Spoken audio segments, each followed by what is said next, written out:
انتفیم، اے حبیب آپ جب تک رہو گے قوم میں، آپ کی شناخت، آپ کی پہچان، آپ کا تذکرہ، آپ کی یاد ہوتی رہے گی تو میں قوم میں عذاب نہیں ڈالوں گا۔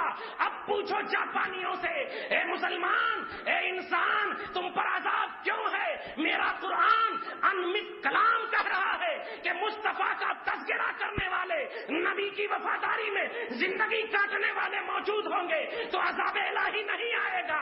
اب فارمولہ آسان ہو گیا کہ جس قوم پر بھی چاہے زلزلہ کی شکل میں ہو، سونامی لہروں کی شکل میں ہو، پانی کی شکل میں ہو، الٹنے پھلٹنے کی شکل میں ہو، تباہی کی شکل میں ہو، عذاب آ رہا ہے تو آسانی سے فیصلہ کر لو کہ وہاں مصطفیٰ کا ذکر ختم ہو گیا ہے، نبی کی یاد ختم ہو گئی ہے، رسول کا ذکر ختم ہو گیا ہے، نام لیوا مصطفیٰ کا نہیں ہے، اس لیے کہ قرآن نے کہا۔ اور اس کے علاوہ عقل مت دوڑاؤ، آج ان لوگوں کو یہ فکر دو جو بچ گئے ہیں کہ اے مسلمان، اے انسان، تم اگر چاہتے ہو عذاب الہی سے بچنا، زلزلہ خدا سے بچنا، تو زلزلہ خدا سے بچنا صرف مصطفیٰ کے ذکر میں ہے۔ نبی کو یاد کر لو، نبی کی یاد بنا لو، معاشرے میں مصطفیٰ کی محبت کا دم لگا دو، تم زلزلہ سے بچ جاؤ گے، عذاب سے بچ جاؤ گے۔ یاد رکھنا، کبھی بھی رب العالمین انفرادی ایک ایک کر کے، یعنی 10 میں اگر ایک آدمی غلطی کرتے ہیں تو اللہ تبارک و تعالی چشم پوشی کرتا ہے۔ غور کیجیے گا، چشم پوشی کرتا ہے۔ چشم پوشی نہیں سمجھے آپ؟ اللہ تعالیٰ ایک کی وجہ سے 100 کو نہیں پیستا ہے، یعنی 10 میں اگر ایک جنے غلطی کر رہے ہیں تو 9 کو ایک کی وجہ سے غلطی میں ملوث نہیں کرتا ہے۔ مگر اگر، غور کیجیے گا، مگر اگر اجتماعی طور پر غلطی ہو جائے تو بروں کے ساتھ اچھے بھی پیسے جاتے ہیں۔ یہ چھوٹی سی تو عام دنیاوی مثال ہے، گیہوں کے ساتھ جوں پیسے جانا، تو بروں کے ساتھ اچھے بھی پیسے جاتے ہیں۔ حضرت موسیٰ علیہ السلام ہیں، ان کے زمانے میں قحط سالی ہو گئی تھی۔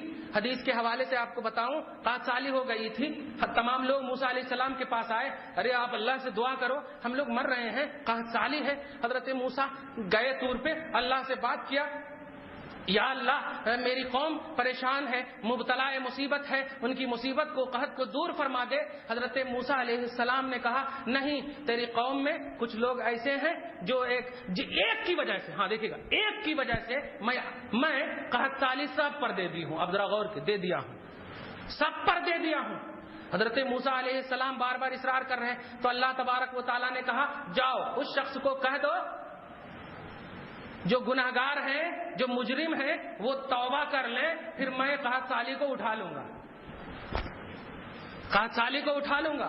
اب غور کیجئے، حضرت موسیٰ ہیں، کیسا امتحان ہے، کیسا امتحان ہے۔ یہاں پر اعتراض مت کرنا کہ موسیٰ کو نہیں معلوم، بات ہے اللہ کی، اور اللہ کے سامنے نبی کچھ نہیں، اللہ کے سامنے، مگر امتی کے سامنے سب کچھ ہے نبی۔ غور کیجیے گا، میں یہ ڈاٹس دور کرتے اس لیے جا رہا ہوں کہ اگر موسیٰ کو معلوم تھا تو کئی کو گئے، ارے وہاں خدا سے ملاقات کرنے جا رہے ہیں، سارا علم ایک طرف، ملاقات خدا ایک طرف۔ اللہ تبارک و تعالیٰ کا یہ فرمان لے کر کے آیا اور قوم میں اعلان کیا کہ رب نے کہا ہے کہ کوئی شخص ہم میں گناہگار ہے، مجرم ہے، جفاکار ہے، اس کی وجہ سے یہ قحط ہے، وہ شخص کو میں اعلان کرتا ہوں کہ وہ شخص اٹھ جائے اور اٹھ کر توبہ کرے فوراً اس کی وجہ سے، یا وہ شخص اس اجتماع سے دور ہو جائے تاکہ اللہ تبارک و تعالیٰ ان تمام کو ان کی وجہ سے جو مبتلا مصیبت کیا ہے وہ اٹھا لے۔ ایسا کیا تو جانتے ہیں، غور کیجئے گا میرے بھائی، معاشرہ دیکھیے کیسے اصلاح کریں گے۔ آج ہمارے معاشرے میں بھی ایسا ہے، ہم لوگوں میں سے کچھ ایسے ہیں جو غلطی کر لیتے ہیں، مگر غلطی کے احساس کے لیے ہم کو شرم آتی ہے کہ کیسے جانا ان کے پاس توبہ کرنے کے لیے، کیسے ندامت اور شرمندگی کا اظہار کرنا، ہم کو شرم آتی ہے کہ کیسے توبہ کرنا، جی ہماری انسلٹی ہوتی ایسا۔ تو دیکھیے اللہ تعالیٰ کتنا بڑا ستار العیوب ہے، پروردگار عالم ہم سب کو اس کی حفاظت فرمائے۔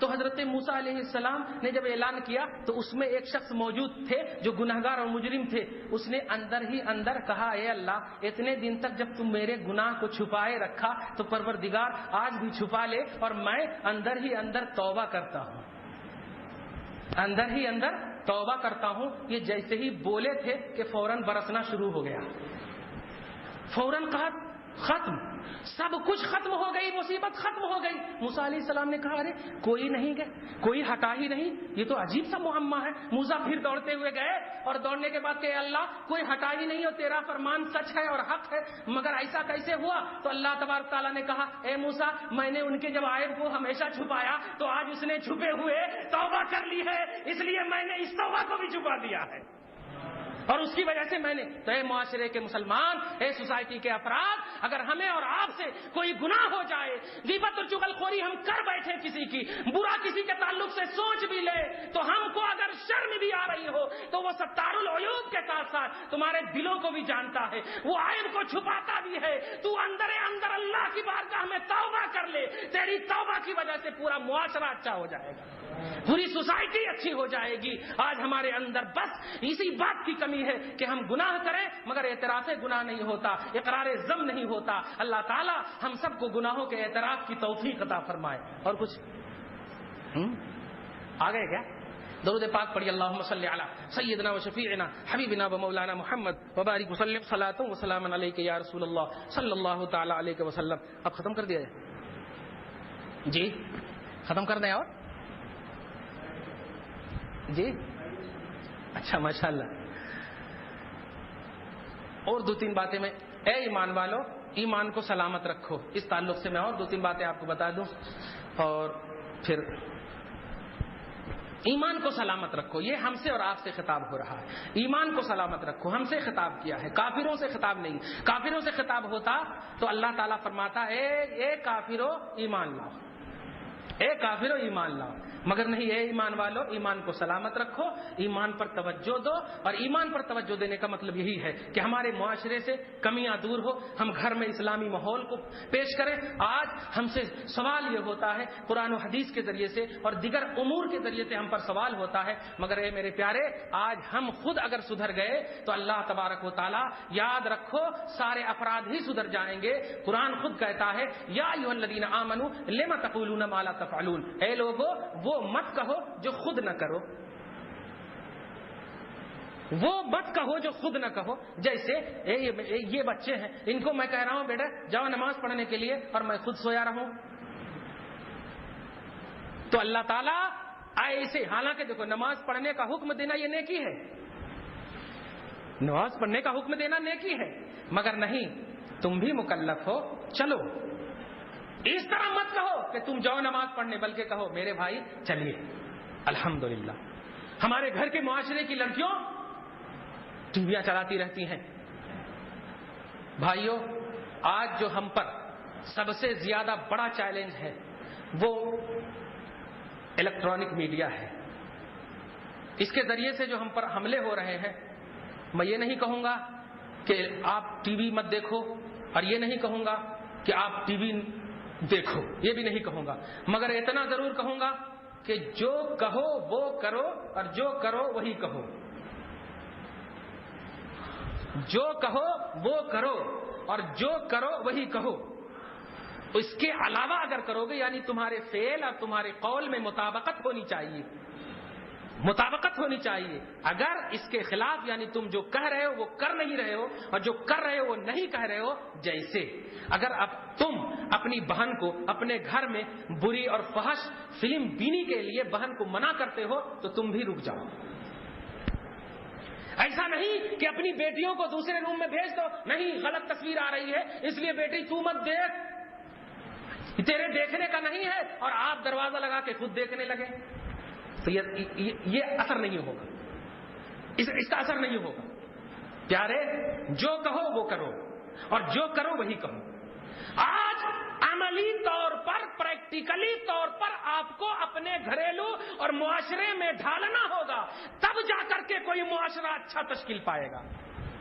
پریکٹیکلی طور پر آپ اگر غیبت کے لیے کسی کو منع کرتے ہو، بھائی غیبت مت کرو، تو خدا کے واسطے تم بھی غیبت مت کرو۔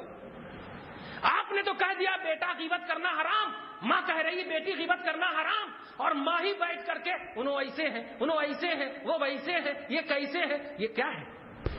اس لیے نہیں، یاد رکھنا غیبت کے بارے میں قرآن میں ایسی شدید وعید آئی ہے. غیبت کہتے ہیں کہ ایک انسان دوسرے انسان کی وہ چیز بیان کرے جو چیز اس کے اندر نہ ہو. جیسے کہ یہ بچہ ہے اور اس بچے کے بارے میں ہم کہہ دیں کہ یہ بچہ فلاں لڑکی سے پھنسا ہوا ہے یا فلاں لڑکی سے اس کا سمبند ہے، حالانکہ یہ بچہ ویسا نہیں کرتا ہے، تو یہ بہت بڑا بہتان ہے، بہت بڑی غیبت ہے. یاد رکھنا اگر اس بچے سے تم نے معافی نہیں مانگا تو رب بھی معاف نہیں کرے گا، کیونکہ غیبت بندوں کا حق ہے اور بندوں کا حق جب تک بندہ معاف نہ کرے خدا معاف نہیں کرتا ہے. اور کیجیے گا تو غیبت جو لوگ جن کی آج سے کیے ہو ان تمام لوگوں سے معافی مانگنا فرض ہے. اور جو لوگ مر گئے ہیں اگر ان کی غیبت کیے ہو تو ان کی قبروں پر جا کر ان سے معافی مانگو اور کہو میرے بھائی میں نے آپ کی غیبت کی تھی، آپ مجھے معاف کر دو. اگر آپ معاف کر دو گے تو اللہ تعالیٰ معاف کر دے گا، کیونکہ یہ حق العبد ہے. حقوق العبد اس وقت تک معاف نہیں ہوتے جب تک کہ بندہ معاف نہ کر دے.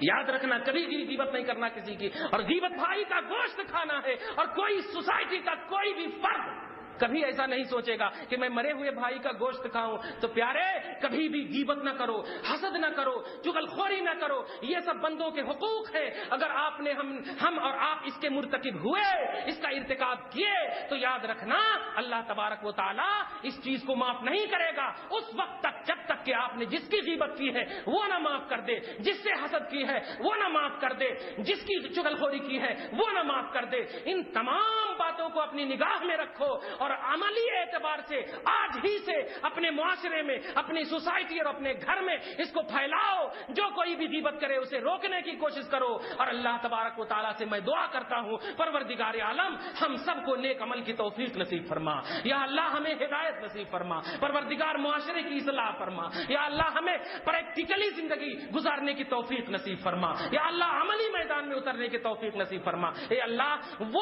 وہ بات میرے منہ سے نکلے جس پر ہم عمل کر سکے. مولا وہ عمل ہم سے لے، جو ہم کہیں جو ہم کریں یہ سب تیری اور تیرے مصطفیٰ کی رضا کے لیے ہو، خوشنودی کے لیے ہو. پروردگار تو راضی ہو جا، تیرا حبیب راضی ہو جا. اللہم ربنا تقبل منا انک انت السمیع العلیم. مولا جن لوگوں نے یہ محفل سجائی ہے پروردگار ان کی تمام تر نیک اور جائز تمناؤں کو پوری فرما دے. جو بھائی یہاں حاضر ہیں حاضری کو قبول فرما لے. ان کے گھروں کو نورانیت سے ان کے گھروں کو منور کر دے مولا. معاشرے کو منور کر دے مولا. سوسائٹی کو منور کر دے مولا. اصلاح معاشرہ فرما مولا. اللہ تعالیٰ ہمارے بیان میں جو کوئی بھی کمی خامی رہ گئی ہو پروردگار اپنے فضل سے اپنے حبیب کے کرم سے معاف فرما. یا اللہ ہماری دعاؤں کو قبول فرما لے. ربنا آتنا فی الدنیا حسنہ وفی الآخرۃ حسنہ وقنا عذاب النار. وصلی اللہ تعالی علی خیر خلقہ محمد مظہر لطفہ وآلہ واصحابہ وبارک وسلم. صلاۃ و سلام علیک یا حبیبی یا رسول اللہ صلی اللہ تعالی علیہ وسلم ببرکۃ فاللہ خیر حافظ وهو ارحم الراحمین. سبحان ربک رب العزۃ عما یصفون وسلام علی المرسلین والحمد للہ.